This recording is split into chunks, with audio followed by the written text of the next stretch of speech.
Hello, मेरा नाम है चंद्रहास। स्टडी स्मार्ट में आपका स्वागत है।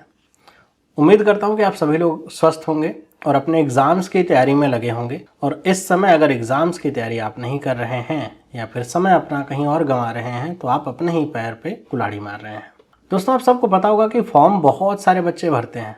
कोई भी एग्ज़ाम हो, बहुत सारे बच्चे फॉर्म भरते हैं, लेकिन सिलेक्शन बहुत कम बच्चों का होता है। उसके पीछे रीज़न सिर्फ इतना ही नहीं होता है कि कुछ बच्चे पढ़ने में बहुत तेज़ होते हैं और कुछ को उतना अच्छा ज्ञान नहीं होता है या फिर उनके पास रिसोर्सेज कम होता है।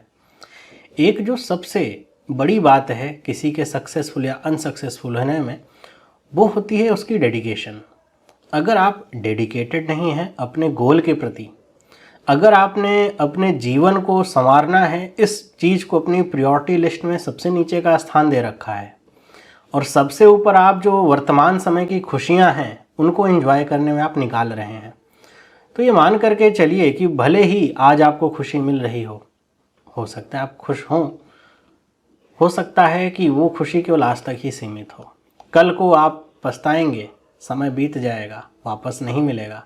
फिर आप सोचेंगे कि आपने कितना समय अपना गंवाया उन चीज़ों के पीछे भागते हुए जिनका आपके जीवन से कोई खास तौर पे महत्व या लेना देना नहीं था।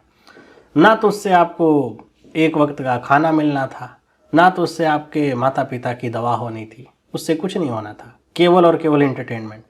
और वो समय आपने गंवाया। सिलेक्शन का जो रेशियो है वो कम होता जा रहा है क्योंकि वैकेंसीज कम है। और जैसा मैंने कल देखा, कल इंडिया का मैच था, तो बहुत सारे बच्चे वो जो समय है अपना 3 घंटे का मैच देखने में लगाए। पढ़े क्या होंगे, मैच देखने में लगाए। अच्छी बात है, इंडिया जीती, सभी को बहुत खुशी है और बहुत ज़्यादा गर्व है। लेकिन आप ज़रा सोचिए कि इंडिया अगर जीती या फिर हार जाए, आज नहीं तो कल फिर से मैच होंगे, फिर से वर्ल्ड कप होगा, फिर से कल कोई और कैप्टन होगा, इंडिया फिर से जीतेगी हारेगी, ये सिलसिला चलता रहेगा। लेकिन जो आज आपने समय गंवाया वो लौट के आएगा नहीं आएगी। आज आपके दिए गए जो 3 घंटे हैं, अगर वो समय आपने अपने आप को दिया गया होता तो आप सोचिए कि जितने बच्चे मैच देखने में समय गंवा रहे थे उनसे तो आप आगे ही निकल गए होते, क्योंकि उन्होंने या आप भी अगर उस लिस्ट में हो तो आपने अपनी प्रायोरिटी में सेट कर रखा है अपनी सफलता को नीचे के पायदान पे। अगर प्रायोरिटी में आपने सफलता को अपने ऊपर पायदान पे सेट कर रखा होगा तो आप मैच देखने में मन भी नहीं लगेगा। देख कोई मौका भी लगे तो आपका मन लगना ही नहीं चाहिए। मन लग रहा है इसका मतलब आपको पढ़ाई में मन नहीं लग रहा है। एक सिंपल सी बात है। अगर आपका एग्जाम से पहले मैच देखने का मन कर रहा है बहुत, पढ़ाई छोड़ करके, तो आपका पढ़ाई में मन नहीं लग रहा है। फिर आप के लिए सलाह मेरी ये होगी कि फिर ये जो तैयारी वाला फेज है या फिर ये जो समय है अपना यूथ का, इसको गंवाइए मत, इसको कहीं और यूटिलाइज करिए। हो सकता है कि आप किसी और काम के लिए बने हो, आप कुछ और करना चाह रहे हो, यहाँ पे आप फंस गए हो, तो मैं तो आपको यही सलाह दूंगा। बाकी अगर आप ये सोच रहे हो कि आप दुनिया भर के सारी सुख सुविधा और सारे तरह के चीज़ों का प्रयोग करते हुए सब तरह का आनंद लेते हुए तैयारी कर पाएंगे तो वो मुश्किल है।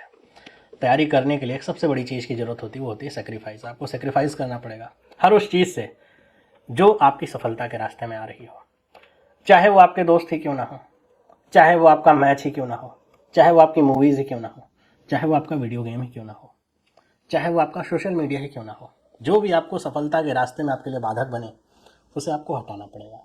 आप नहीं हटाएंगे तो आप भी उन आम लोगों की भीड़ में ही शामिल रहेंगे जीवन भर, जो केवल बुराइयां ही करता रहेगा दूसरों की। जो अपने में सफल नहीं होते वो केवल दूसरों की बुराई करते हैं, तो केवल बुराई करने में आप अपना जीवन लगा दोगे कि ऐसा इस वजह से नहीं हुआ, वैसा उस वजह से नहीं हुआ। आपको इनर फीलिंग आपको ऐसे आएगी कि आपकी तो कोई गलती नहीं है। तो मैं तो यही चाहूँगा कि आप सभी लोग इस बात को समझिए कि समय आपके पास बहुत ही लिमिटेड है। जितना आप देर लगा रहे हैं सिलेक्शन में, आप अपने लिए बहुत सारी संभावनाओं को कम करते जा रहे हैं। समय इतना कम है कि अगर आप एक 26-27 साल के बच्चे हैं, आप अभी नौकरी ज्वाइन करेंगे, एक बच्चा 21 साल में नौकरी ज्वाइन करेगा, तो समझिए कि वो जो बच्चा होगा वो कहाँ तक जाएगा और आप कहाँ तक जाएंगे। हो सकता है कि आपसे पहले जॉब कर रहा हो, आपका सीनियर होगा 22 साल का लड़का, और आप 28-29 साल की उम्र में, 25-26 साल की उम्र में आप क्या होंगे, जूनियर होंगे उसके। सिंपल सी बात है, तब बुरा लगेगा। लेकिन ये बात बहुत बात की है, आपको तो खुद पे ही विश्वास नहीं होता कि आपका सिलेक्शन होगा। तो आप ये जान करके रखिए कि सिलेक्शन उन्हीं का होता है जिनका डेडिकेशन भी उतना ही मात्रा में पर्याप्त होता है। उम्मीदें लोगों को बहुत होती हैं, मुझे ये बनना है, मुझे वो बनना है, लेकिन उसके पीछे का जो आउटपुट है, आपको लगता तो है मैं ये कर लूँगा, लेकिन अगर आपको कहा जाए कि उसके लिए आपने प्रयत्न क्या किया, तो आप प्रयत्न नहीं करना चाह रहे हो। प्रयत्न करने की शुरुआत करिए। जिस दिन से आप प्रयत्न करेंगे अपने पूरे मन से, आप देखेंगे कि जो आपने नहीं भी सोचा होगा वो भी आपको मिलेगा।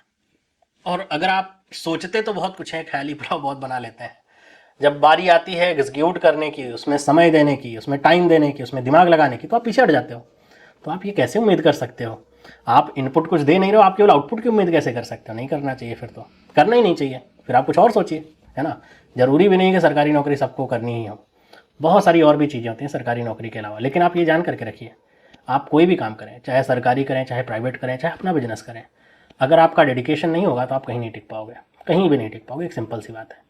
तो उम्मीद करता हूँ कि आप लोग अगर अभी जो एग्ज़ाम का समय है जो बहुत ज़्यादा क्रूशियल होता है, इसमें अपना जो टाइम है वो पढ़ाई में लगाएं। बाकी दुनिया रुक नहीं रही, ना तो कुछ और रुक रहा है, सब अपना काम कर रहे हैं आपको छोड़ करके। तो आप अपना काम करिए।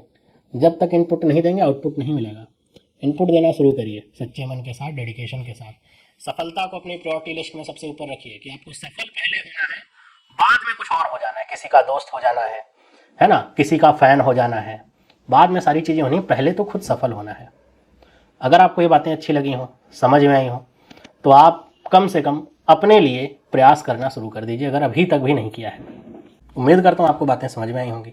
और अगर मेरी बातों में कुछ भी आपको हर्ट किया हो या बुरा लगा हो तो मैं माफ़ी चाहूँगा। मेरा उद्देश्य केवल आपको सही रास्ता दिखाना है, ताकि आप कहीं गलत रास्ते पे जा करके भटके नहीं। समय बहुत कम है हमारे पास, है ना। तो मिलता हूँ मैं आपसे अगली वीडियो में। सभी लोगों को बाय।